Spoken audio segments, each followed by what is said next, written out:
Hello friends. Bharat में अवसंरचना विकास का एक दशक। अगर मैं बात करता हूं तो पीआईबी न्यूज से ये जो है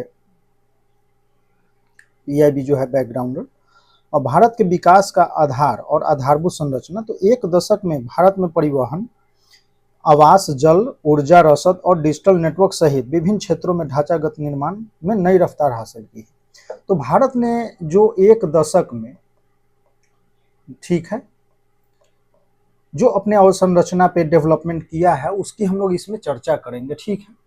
अब बड़े पैमाने पर जो है निवेश से अब क्या हुआ है कि आवागमन में सुधार हुआ है, सेवा वितरण मजबूत हुआ है और आप बोल सकते हैं कि डिजिटल पहुंच जो है वो क्या हुई है, व्यापक हुई है।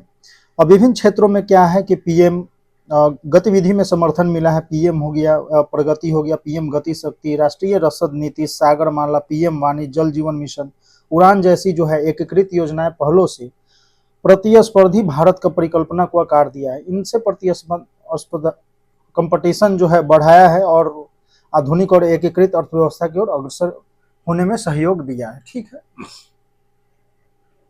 अगर मैं राष्ट्र निर्माण के साधन के रूप में अगर मैं सिंपली बात करूं कि आधारभूत संरचना, तो ये सब चीज़ें तो हैं ही। ये जो है हमारा जीएस पेपर थ्री, आर्थिक विकास, बुनियादी ढांचा, ऊर्जा, बंदरगाह, सड़क, हवाई अड्डे, रेलवे, तो ये सभी चीज़ें जो हैं आप अपडेट यहाँ से कर पाएंगे डेटा के साथ। ठीक है। और इससे जो आप ये मान के चलते हैं, आप मान के चलो कि मेंस पर्पज से आपका हो बीपीएससी हो या यूपीएससी हो, ये दोनों में हेल्पफुल रहेगा।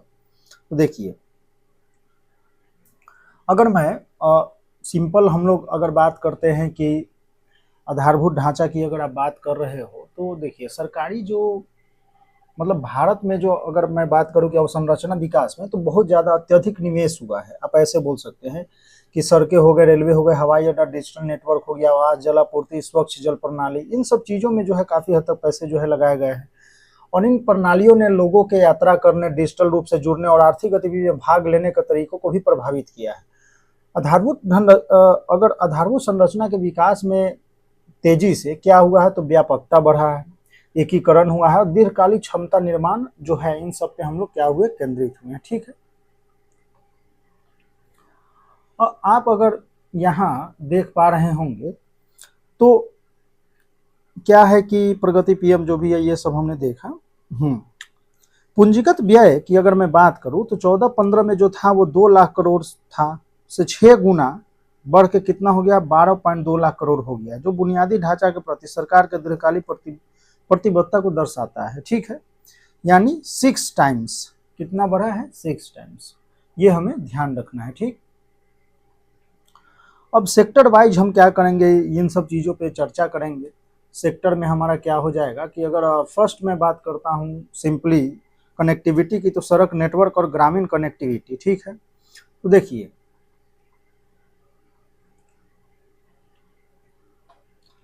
आप ये बोल पाएंगे कि जो भारत है दुनिया का दूसरा सबसे बड़ा सड़क नेटवर्क बना है। भारतमाला परियोजना के तहत अगर देखें तो 31 मार्च 2026 तक 22,590 किलोमीटर सड़कों का पूरा निर्माण किया जा चुका है। ग्रामीण विकास सड़क की योजना की अगर मैं बात करूं तो बजट का आवंटन जो है अभी लगभग 19,000 करोड़ रुपए हो गया है और इसके तहत 99.6% पात्र बस्तियों को 12 मासी ऑल वेदर सड़कों से जोड़ा जा चुका है। तो ये चीज़ें जो हैं अच्छी हुई हैं, इनमें कोई मतलब आप ये नहीं बोल सकते हैं कि अच्छा नहीं हुआ है। तो 14 की अगर मैं बात करता हूँ 2026 मार्च की, तो आपको देख सकते हैं कि 61% इंक्रीज हुआ है, 91,000 किलोमीटर से 1,46,000 किलोमीटर। हाँ, ये बात अलग है कि जब अभी रोड जो है उसके जो पहले क्या था कि अगर 4 लेन है मान लीजिए, तो इस अगर 1 किलोमीटर बना है तो इसको हम 1 किलोमीटर ही मापते थे, 1 किलोमीटर। अभी इसको हम मानते हैं कितना, 4 किलोमीटर। तो ये भी थोड़ा डिफरेंस हुआ है चीज़ें, तो ये सब देखना है हमें। नेक्स्ट अगर मैं इसकी बात करता हूं कि प्रधानमंत्री ग्राम सड़क जो है, तो इससे अगर ये जो संपर्क ग्रामीणों से संपर्क बढ़ा है तो इससे क्या हुआ है, तो बाजार हो गया, शिक्षा, स्वास्थ्य, ये जो भी आर्थिक अवसर हैं, इन सब तक पहुंच जो है क्या हुआ है, सुधार हुआ है। और ठीक है, अब ये भी देखा जाए कि माल ढुलाई गलियारा हो गया, क्षेत्रीय संपर्क को मजबूत करने के लिए 2017 में जो है भारतमाला परियोजना शुरू किया गया था। तो इसको आप बोल सकते हैं कि 2017 में शुरू किया गया था भारतमाला परियोजना। ठीक है, अब इसके तहत जो था हमें कि आर्थिक गलियारा था, सीमा सड़क, तटीय सड़क, एक्सप्रेसवे, ये सब जो है मतलब देश भर में माल ढुलाई की गति को हमें तेज करना था। ठीक है, 12 वर्ष की मैं बात करता हूं तो देखिए, जेड मोड़ सोनमर्ग सुरंग अगर 2025 की मैं बात करता हूं तो ये लगभग 12 किलोमीटर लंबी सोनमर्ग सुरंग जम्मू एंड कश्मीर के हिमस्खलन और भूस्खलन से संभावित जो हिस्से हैं उनसे होकर हर मौसम में आवागमन की सुविधा को प्रदान करता है। यह सुरंग जो है लद्दाख की ओर आवागमन को सुगम बनाता है और साथ में ही पर्यटन, स्थानीय आजीविका और क्षेत्रीय संपर्क को बढ़ावा देता है। ठीक है, तो ये सब चीजें हैं। सुदर्शन सेतु अगर बात करें तो 2024, तो देखिए ये 2.32 किलोमीटर है लंबा जो है सुदर्शन सेतु गुजरात के ओखा, तो गुजरात के क्या है, ओखा को बेत द्वारका से जोड़ता है। ठीक है, बेत द्वारका से जोड़ता है। अब परियोजना ने पूर्वोत्तर भारत के लिए रसद की कहाँ था मैं, अच्छा, अब इसके साथ अगर हम देखें तो ये क्या किया है कि तीर्थ यात्रा हो गया, तीर्थ यात्रा, अब या बोल सकते हैं कि पर्यटन के लिए, और तटीय जो हमारा क्या है, आर्थिक जो गतिविधि है, तटीय हमारा क्या है, आर्थिक गतिविधि, इन सब में क्या कहा, आवागमन को मजबूत किया है। और गतिविधि जो भी है ये आर्थिक गतिविधि, इन सबको क्या मिला है, बढ़ावा मिला है, पैसे बोल सकते हैं। मैत्री सेतु, तो देखिए मैत्री सेतु की मैं अगर बात करूं तो ये फेनी नदी पे बनाया गया है। ठीक है, 1.9 किलोमीटर लगभग है और त्रिपुरा को बांग्लादेश से क्या जोड़ता है। इस परियोजना ने पूर्वोत्तर भारत के लिए रसद की दूरी जो है कम की है, साथ ही क्षेत्रीय जो है व्यापार और यात्री आवागमन को भी मजबूत किया है। अटल सुरंग की अगर मैं बात करूं तो ये कितना है, 9.02 किलोमीटर, और ये अटल सुरंग जो है लगभग देखा जाए तो 10,000 किलोमीटर और 10,000 फीट जो है हाइट पे और ऊंचाई पर स्थित है। दुनिया की सबसे लंबी अगर राजमार्ग सुरंग इसे बोल सकते हैं। रोहतांग दर्रे को बाईपास करते हुए मनाली और लाहौल स्पीति के बीच, ठीक है, क्या है, मनाली से लाहौल स्पीति के बीच जो है लगभग जो है 46 किलोमीटर दूरी को ये कम कर देता है, जिससे हिमालय क्षेत्र में नागरिकों और राजनीतिक आवागमन में क्या मिलता है, सुधार मिलता है। डॉक्टर श्यामा प्रसाद मुखर्जी सुरंग, पूर्व चेनानी नासरी सुरंग 2017, तो इसकी अगर मैं बात करता हूं तो ये जो है 9 किलोमीटर लंबी है और जम्मू एंड श्रीनगर के बीच जो है हर मौसम के आवागमन का जो भी सुविधा प्रदान करता है। मतलब दुर्गम भूभाग को बाईपास करते हुए यात्रा के दूरी को 31 किलोमीटर और यात्रा समय को लगभग 2 घंटे कम करता है। ठीक है, और धौला सदियापुर 2017, तो देखिए इसकी अगर आप बात करते हैं तो 9.15 किलोमीटर, ये पुल जो है असम एंड अरुणाचल प्रदेश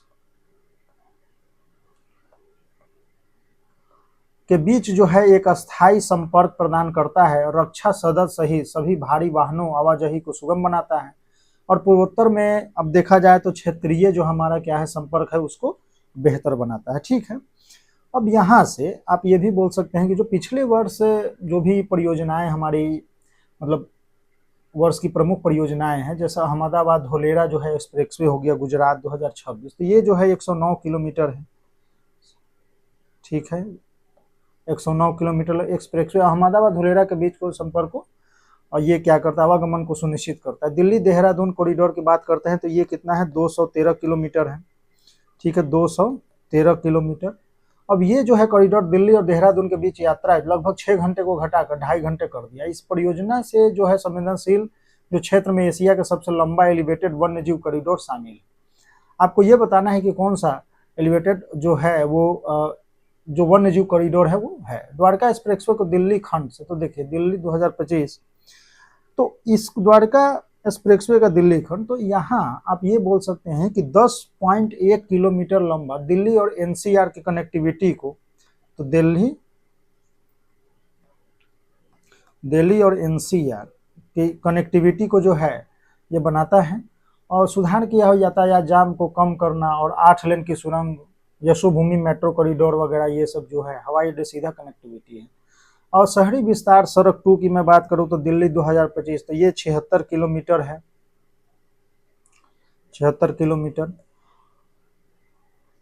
तो इसको तीसरी रिंग रोड के रूप में विकसित किया गया है और जाम वगैरह, और ये बहादुरगढ़ और सोनीपत से कनेक्टिविटी में भी सुधार किया है। NH31 पर गंगा नदी पर बना बिहार 2025, तो देखिए ये जो है मोकामा और बेगूसराय को जोड़ता है, आप इसको बोल सकते हैं। और लगभग जो है ये मतलब आप ये बोल सकते हैं कि जो मोकामा और बेगूसराय को जोड़ता है, भारी वाहन के लिए यात्रा की दूरी को क्या किया है कि लगभग जो है 100 किलोमीटर दूरी को ये कम कर दिया है, ठीक है।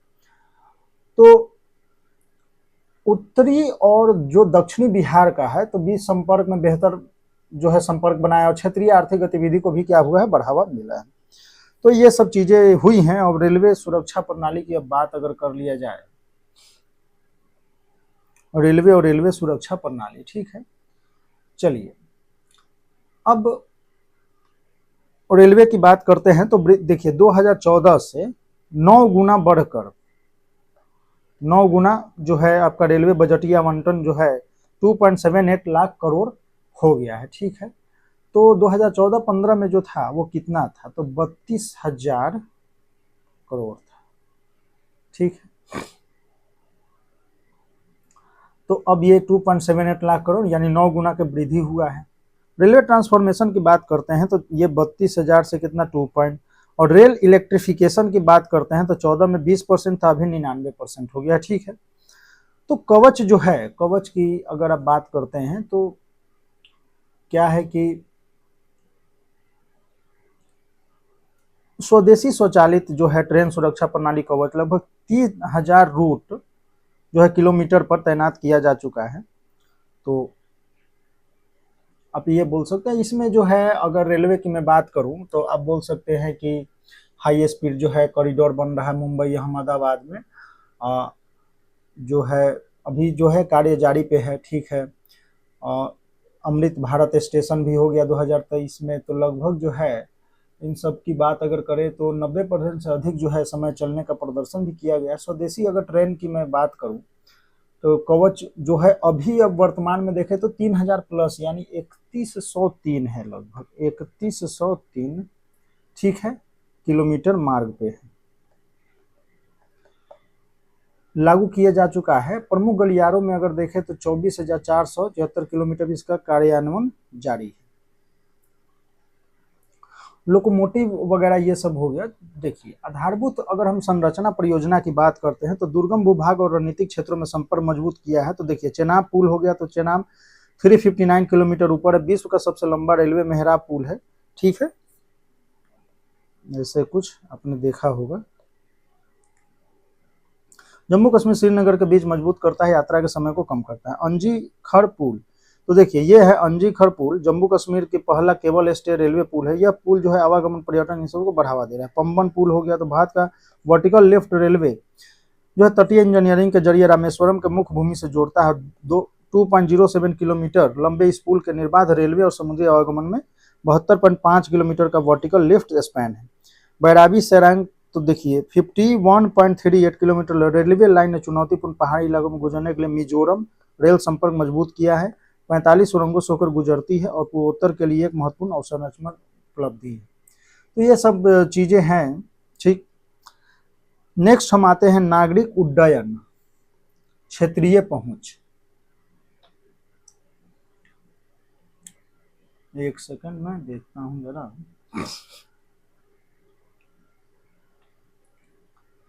तो अगर हवाई अड्डों की संख्या की बात की जाए तो 2014 में 74 था, अभी 165 हो गया है, जो कुछ बंद भी हो गया है। यानी पूरे देश का नागरिक उड़ान योजना हो गया, ठीक है। छोटे छोटे शहरों में हवाई पट्टी को जोड़कर हवाई यात्रा को आम नागरिकों के लिए सुलभ बनाना था। इसमें आप ये देखें तो डिजिटल प्रणाली ने हवाई अड्डों की यात्रियों को भी अनुभव परिचालन दक्षता में सुधार किया है। डिजी यात्रा हो गया, जैसे पहल से चेहरे की पहचान प्रणाली हो गया, इनके माध्यम से जो है संपर्क रहित यात्रा सक्षम बनाया है। और डिजी अगर मतलब आप देखें तो 2 मई 2026 तक डिजी यात्रा 38 हवाई अड्डों पर कार्यरत है, जिसमें 9.3 करोड़ से भी अधिक लोग जो है लाभ ले चुके हैं। 2015 में गगन के संचालन से विश्व की पहली भूमध्य रेखीय उपग्रह आधारित संवर्धन प्रणाली नेविगेशन सटीकता और उड़ान सुरक्षा में वृद्धि हुई है। बेहतर जो है स्थान सटीकता के माध्यम से आपदा प्रक्रिया, खोज बचाव, ये सब चीज़ों पे सहायता करती है। विमान क्षेत्र में विस्तार ने पूर्वोत्तर और द्वीपीय क्षेत्रों में भी दूरस्थ क्षेत्रों के पहुंच से सुधार किया है, और पर्यटन, व्यापार, आवागमन में भी बढ़ावा वगैरह मिला है, ठीक है। अब इसी में अगर आप बात करते हैं मेट्रो वगैरह की, तो देखिए मेट्रो और क्षेत्रीय जो तीव्रता, तो 28 लाख से लगभग बढ़ के मेट्रो में प्रतिदिन यात्रियों की संख्या 28 लाख 1.1 जो है करोड़ हो चुका है, ठीक है। यानी 2014 में जो है 248 किलोमीटर ऑपरेशनल था, तो अभी कितना हो गया है, लगभग 1155 किलोमीटर 2026 में।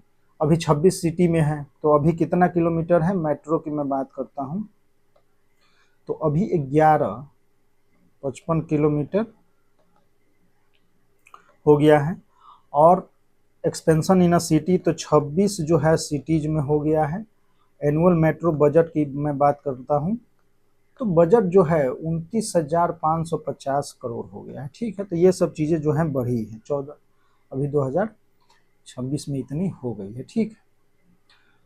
अब देखा जाए तो मेट्रो रेल नीति 2017 है, तो ये कर क्या रही है कि जो भी अपना व्यापक गतिशीलता परियोजना है, योजना है, या सरकारी महानगरीय परिवहन प्राधिकरण, इन सब के माध्यम से जो है एकीकृत शहरीय गतिशील योजना को मजबूत करी। मेक इन इंडिया पहल के तहत भारतीय अर्थ मूवर्स लिमिटेड BML और कर क्या रहा है कि 2100 के आसपास अधिक जो है मेट्रो ट्रेन कोच का निर्माण किया है। खरीद मानदंडों में मेट्रो कोच और प्रमुख प्रणाली स्वदेशी सोर्सिंग का भी बढ़ावा दिया जा रहा है। शहरी परिवहन में नवाचार ने सतत जो शहरों में सतत और उच्च गति वाली गतिशीलता को मजबूत किया है। कोलकाता के 2024 में हुगली नदी के नीचे भारत की पहली जलमग्न मेट्रो सुरंग का भी शुभारंभ किया गया था। और इसी बीच अगर देखें तो केरल का कोच्चि शहर भारत का पहला ऐसा शहर बना जो जल मेट्रो परियोजना शुरू किया, ठीक है। 10 द्वीपों को इलेक्ट्रिक हाइब्रिड नावों से जोड़ती है। तो ये सब अभूतपूर्व पहल है। दिल्ली मेरठ कॉरिडोर, तो नमो भारत रैपिड रेल जो है 2025 में, तो ये सब और हाइब्रिड उन्नत ETCS हाइब्रिड लेवल 3 सिग्नलिंग तकनीक को अपनाया है और गति सुरक्षा, ये सब चीज़ें परिचालन में सुधार हो रहा है, ठीक है। बंदरगाह और लॉजिस्टिक की मैं बात करता हूं, तो देखिए लगभग अगर देखा जाए तो वहाँ कार्गो की हैंडलिंग क्षमता 873 MMTPA से लगभग दुगनी होकर 1726 MMTPA हो गया है। अगर वैश्विक रैंकिंग में सुधार की तो लॉजिस्टिक प्रदर्शन सूचकांक जो है LPI 2054 से अब 38 स्थान पे आ गई है। राष्ट्रीय जल मार्गों की संख्या 5 से बढ़ के 111 भी हो गई है, ये भी चीज़ें हैं। तो 2014 में आप ये देखिए, ये चेंज ऐसे हुआ है, ठीक है। Cargo handling and major MMT, और 29 से बढ़ के जो है इनलैंड वाटर वाया इनलैंड, तो अप्रैल, ठीक है। नोटिफिकेशन और नोटिफाइड नेशनल वाटर तो 5 से बढ़ के 111। तो ये सब चीज़ें हैं। जल अवसंरचना, तो देखिए जल शक्ति मंत्रालय गठन ने पेयजल स्वच्छता और जल संसाधन में एकीकृत किया है। घरों में नल जल कनेक्शन के माध्यम से ग्रामीणों की उपलब्धता 17 से बढ़ के जो है 81% हो गया है। अगर जल अवसंरचना की आप बात करते हैं तो इसमें अगर आप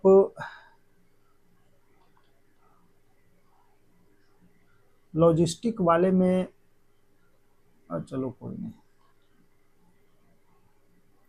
अच्छा, एक और चीज इसमें है कि सरकार जो है राष्ट्रीय कार्यक्रम नदी जोड़ पहलों के माध्यम से सिंचाई एवं जल संरक्षण और विस्तार कर रहा है। तो प्रधानमंत्री कृषि सिंचाई योजना 2015 कृषि क्षेत्र में सिंचाई की उपलब्धता, जल दक्षता को बढ़ाना, नमामि गंगे कार्यक्रम, नदी पुनर्जीवन, सीवेज, आधारभूत संरचना, प्रदूषण नियंत्रण और प्रणालियों को सुदृढ़ करना है। केन बेतवा जो है लिंक परियोजना 2001 पहली बार नदी जोड़ परियोजना कार्यान्वयन के अधीन है। सूखाग्रस्त बुंदेलखंड क्षेत्रों में लाभ मिल रहा है। प्रौद्योगिकी आधारित शासन की वजह 2014 के बाद बाढ़ पूर्वानुमान, बांध सुरक्षा और जल विज्ञान निगरानी प्रणाली में मजबूती आई है। फ्लड वॉच इंडिया ऐप, बांध सुरक्षा अधिनियम 2021, डिजिटल निगरानी प्लेटफॉर्म ने तैयार किया। जलाशय प्रबंधन और साक्ष्य आधारित जल शासन में भी सुधार हुआ किया।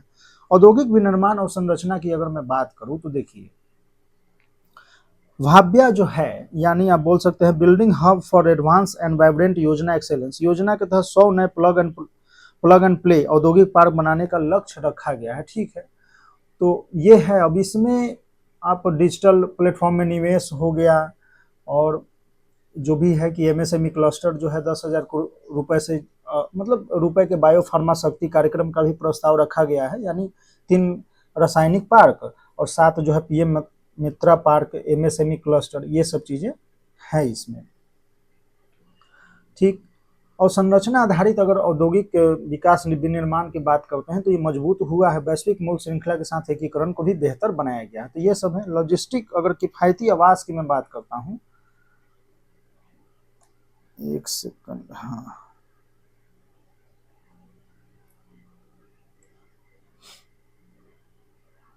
अच्छा, एक हरित ऊर्जा आवास घरेलू,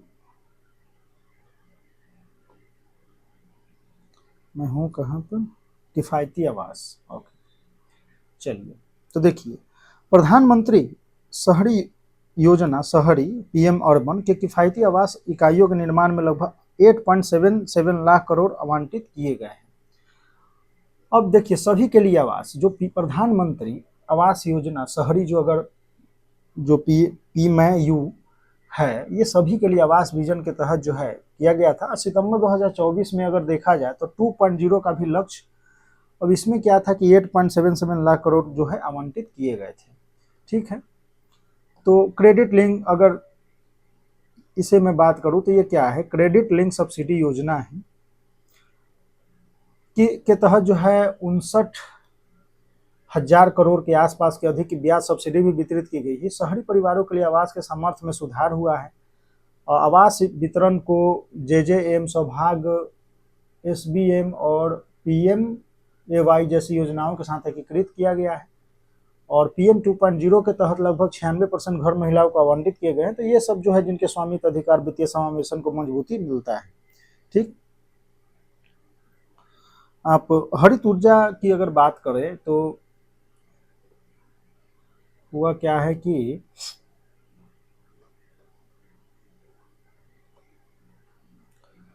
वैश्विक नेतृत्व तो रिन्यूएबल एनर्जी क्षेत्र में दुनिया के अग्रणी देशों में शामिल हुआ है। स्वच्छ ऊर्जा की बात करें तो विश्व में 3रे स्थान पे, पवन ऊर्जा तो विश्व में 4थे स्थान पे, और गैर जीवाश्म तो 40% बिजली क्षमता प्राप्त करने वाले COP21 पेरिस लक्ष्य को निर्धारित समय सीमा में 1 दशक हासिल कर लिया। तो देखिए, सोलर एनर्जी आप यहाँ से देख सकते हैं,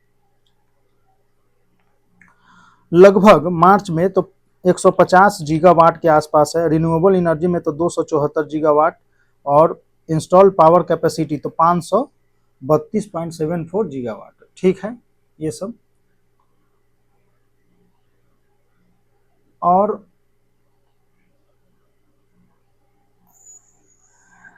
मैं यूं, ये 2 बार हो गया क्या, अरे ये 2 बार हो गया। आगे अगर मैं देखूं तो क्या है, स्वच्छ खाना पकाने सुविधा, एलपीजी और संरचना। तो देखिए, प्रधानमंत्री उज्ज्वला योजना 2016 ने गरीब परिवारों को स्वच्छ खाना सुविधा बढ़ाने में प्रमुख भूमिका निभाई है।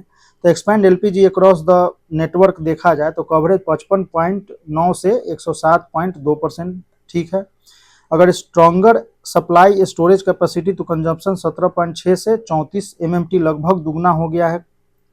कस्टमर की अगर मैं बात करूं तो 14.51 से 33.39 हो चुका है। ठीक है, तो ये सब चीज़ें हैं। तो और वैसे भी सरकार जो है वो क्या किया है कि एलपीजी प्रणाली में, एलपीजी सिस्टम में और ट्रांसपेरेंसी सब्सिडी जो है टारगेट, यानी सब्सिडी लक्ष्यीकरण जो है और आपूर्ति सुरक्षा, इन सबको मजबूत किया है।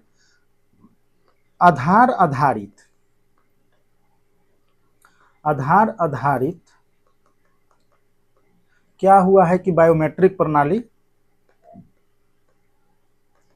बायोमेट्रिक सिस्टम एंड डेटाबेस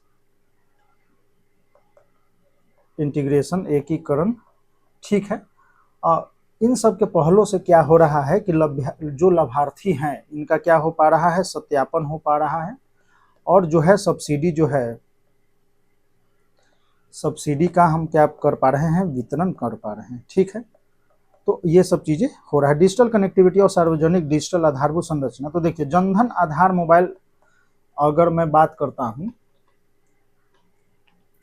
तो आप कनेक्टिविटी, तो देखिए 2014 में जो अगर इंटरनेट यूजर की बात करें तो 25 करोड़ थे, अभी जो है 100 करोड़ के आसपास। टेलीफोन कम्युनिकेशन 93 करोड़, अभी 122 करोड़। डिजिटल इंफ्रास्ट्रक्चर तो ऑप्टिकल फाइबर नेटवर्क में 19 करोड़, लाख रूट पर किलोमीटर था, अभी 42 लाख के आसपास है। 2014 में जो है मंथली डाटा यूज जो है 61 MB था, अभी 24 GB।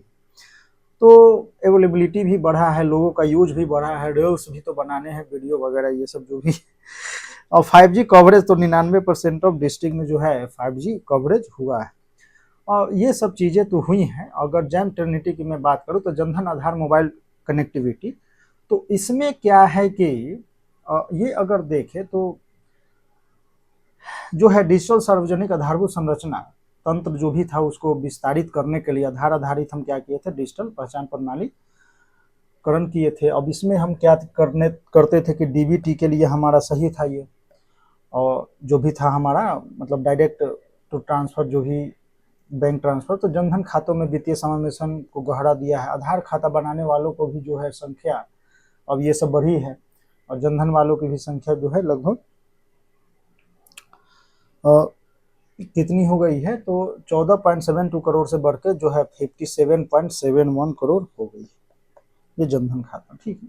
यूपीआई की बात करते हैं तो दुनिया में अभी आपके पास एक क्वेश्चन है कि 9वां देश वो कौन सा है जो यूपीआई, और भारत का यूपीआई जो है अपना रहा है, ठीक है। तो चलिए ये बताएंगे आप। तब तक के लिए दुनिया की सबसे जो रियल टाइम भुगतान प्रणालियों में से एक बनकर उभरा है हमारा यूपीआई है। अकेले मार्च में यूपीआई में लगभग देखा जाए तो 93 लाख करोड़ के आसपास अधिक मूल्यों के लगभग जो है 2264 करोड़ लेन देन संसाधित हुए हैं। यूपीआई आधारित जो डिजिटल भुगतान है 9 देशों में अब हो गया है, अब कंबोडिया में भी हो गया है, ठीक है।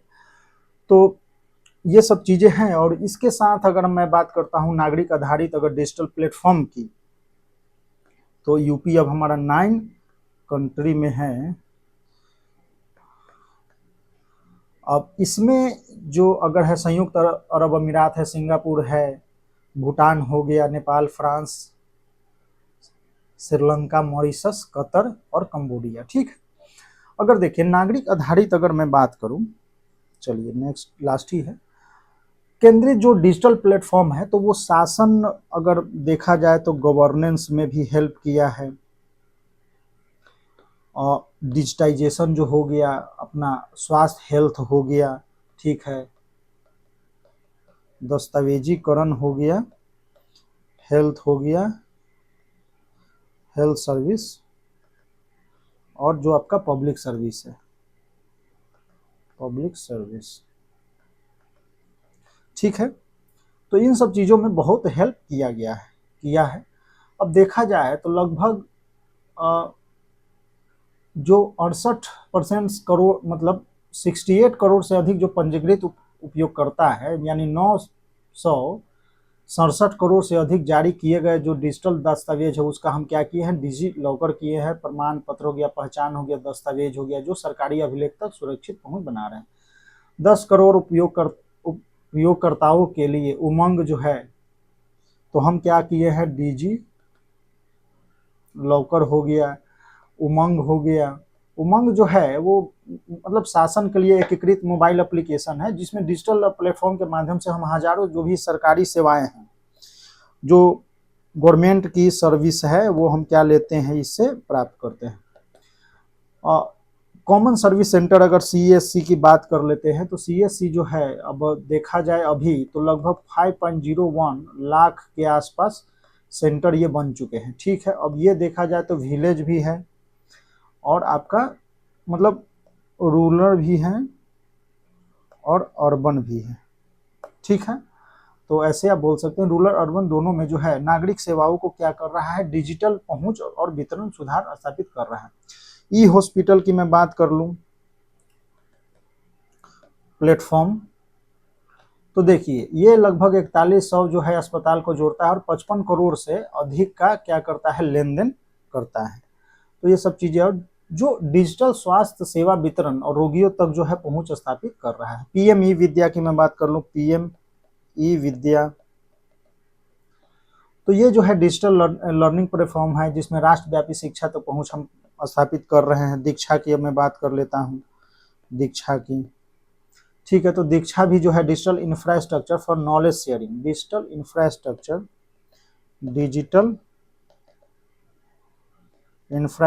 फॉर नॉलेज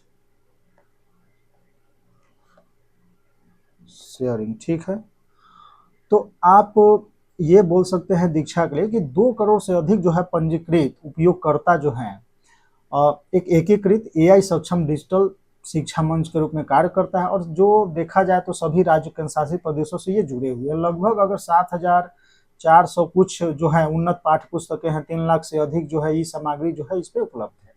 स्वयं की मैं बात कर लूँ तो स्वयं पोर्टल, तो स्वयं है study webs of active learning for young aspiring minds. 6.1 crore के आसपास जो हैं इससे अधिक नामांकन है। 280, अब इस पे आप बात कर लो तो 280 से अधिक जो है स्वयं प्रभा DTH चैनल है, स्वयं प्रभा DTH। ठीक है, और 24/7 जो है शैक्षिक सामग्री जो है उपलब्ध कराती है। तो ये सब चीज़ें जो है हुई हैं डिजिटल इंफ्रास्ट्रक्चर के विकास, मतलब digital India, make in India और प्रोडक्शन लिंक्ड इंसेंटिव यानी PLI योजनाओं जैसी पहलों के तहत जो है इलेक्ट्रॉनिक्स और दूरसंचार जो हमारा विनिर्माण है वो मजबूत हुआ है। तो विकसित भारत की अगर मैं बात करता हूँ तो इसके नींव निर्माण है। तो 12 वर्षों में जो भी आधारभूत संरचना जो है विभिन्न विकास की गति के जो मतलब बड़ा पैमाना मिला है राजमा, तो ये हम देख सकते हैं कि आधुनिक एकीकृत अर्थव्यवस्था जो है इंटीग्रेटेड इकोनॉमी के साथ मुख्य चालक रहा है। और वित्तीय संसाधन कमी, पर्यावरण प्रभाव आकलन, सुशासन जैसी चुनौतियां भी बनी रही है। PPP मॉडल, डिजिटल मॉनिटरिंग हो गया, गति शक्ति पोर्टल, सामुदायिक भागीदारी, इन सब दृष्टियों सामाजिक रूप से लाभ सुनिश्चित किया है। हालांकि अवसंरचना विकास, वित्तीय कमी, भ्रष्टाचार जो भी है ये सब सुनिश्चित किया। तो आप ये बोल सकते हैं कि देखिए जो भी है इन सब के साथ भी हम बड़े पैमाने पर निवेश से देश भर में नए हम आर्थिक गलियारे, विनिर्माण केंद्र, लॉजिस्टिक नेटवर्क, डिजिटल व्यवस्था, इन सब का निर्माण कर रहे हैं। और ये सब जो भी आधारशिलाएं हैं वो भारत के विकसित भारत 2047 तक की ये सफर में लगभग सहयोग प्रदान करेंगी। तो यही है, आप ये भी बोल सकते हैं कि शहरी और ग्रामीण अवसंरचना का जो प्रौद्योगिकी और सार्वजनिक सेवा वितरण है, इनके साथ क्या हुआ है, गहरा एकीकरण हुआ है। ठीक है, तो ये सब चीजें हुई हैं और हम लोगों ने डिटेल में इसको देखा। तो भारत की अवसंरचना में लगभग 12 वर्ष का जो भी सफर रहा है वो हमने इसमें देखा है।